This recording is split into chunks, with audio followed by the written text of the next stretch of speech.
The story of Andrew Luck's NFL career is nothing short of tragic. The generational quarterback prospect taken first overall to replace a man who literally reshaped the Indianapolis skyline was immediately thrust into a starting role on a talent-depleted roster. And maybe that's an understatement. That Colts roster was just plain bad.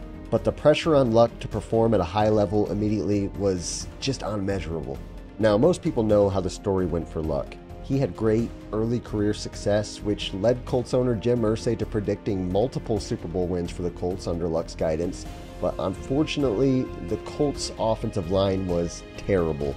This, mixed with Luck's physical play style, led to multiple injuries, ultimately derailing what seemed to be a surefire Hall of Fame career. Now, if I were to pick one game that accurately depicts just how physical and how tough Andrew Luck was, it would have to be a game between the Denver Broncos and Indianapolis Colts in 2015. So with that said, get your popcorn ready because you're watching Tales of the Gridiron and the time Andrew Luck played a game with a lacerated kidney. On November 8, 2015, the Denver Broncos traveled to Lucas Oil Stadium to play the Indianapolis Colts.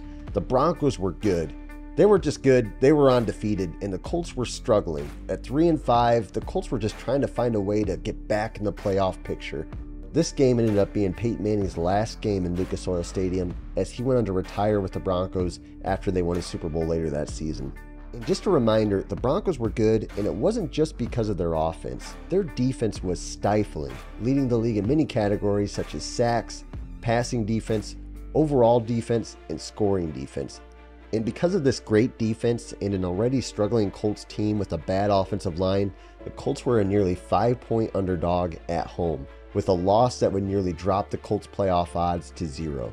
But hey, they played the game for a reason, and the Colts started that game off hot.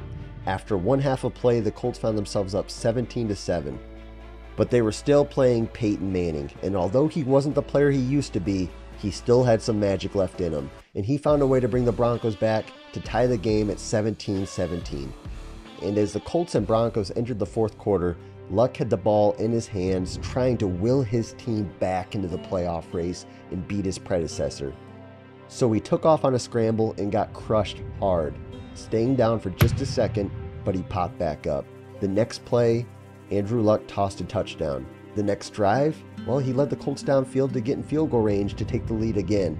And following a Manning interception, Luck drove his team down, running the clock, ultimately to win the game.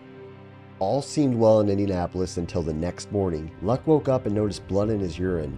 So he met with doctors and they shared with him that he had torn his abdominal muscle and lacerated his kidney, an injury often found in car accidents.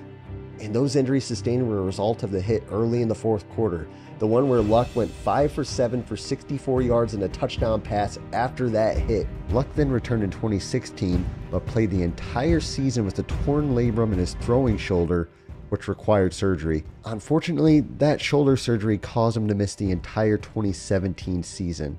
Now, Luck did return in epic fashion in 2018, and he won Comeback Player of the Year, but then shockingly retired before the 2019 season. So while Luck's career did not pan out the way many had hoped, it's really hard to deny the physical toughness he displayed, not only for his team, but the city. And to me, I think that's a tale worth telling.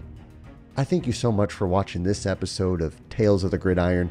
Please don't forget to subscribe to the channel, and if you have any suggestions on videos you would like to see next, just comment below, and I'd love to hear them from you. Thanks for watching.